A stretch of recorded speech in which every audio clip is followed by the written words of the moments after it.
A growing number of public schools are reverting back to remote learning, even after the government allocated more than $100 billion to keep classrooms open during the pandemic.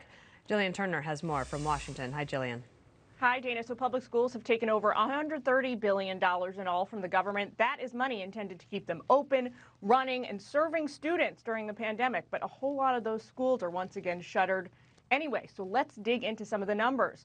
Chicago took $1.8 billion from the government. Milwaukee, $504 million. Atlanta, over $200 million. And Detroit, almost $800 million. Now, all these schools are currently closed to students, citing the Omicron surge. On President Biden's very first day in office, he said the $130 billion he sent schools via his American Rescue Plan would allow them to reopen.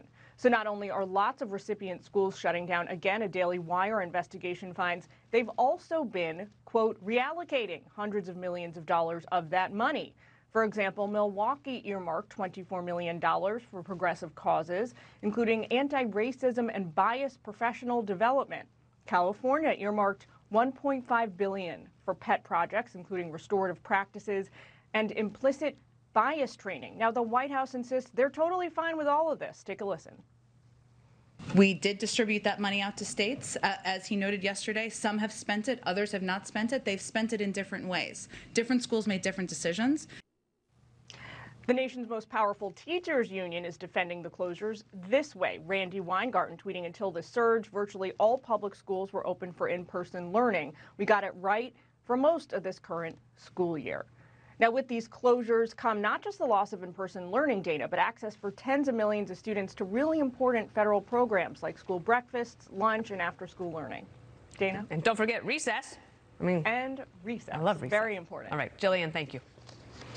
Well, for more on this, let's bring in former Secretary of Education, Dr. Bill Bennett. Bill, it's always great to see you. I mean, you look at Jillian's report there and you think, wow, we spent $100 billion to keep schools open, and now we have some 4,800 schools that are closed. The president wants them open. The Secretary of Education wants them open. Health agencies want them open. Blue state governors and mayors want them open, and the teachers' unions apparently are calling the shots. How do we get here, Bill? Yeah, so they say they want them open, but they could do more to keep them open. This is terrible. By the way, once the money is sent, it's gone. Creative budgeting, and they'll do at the local level what they want to do.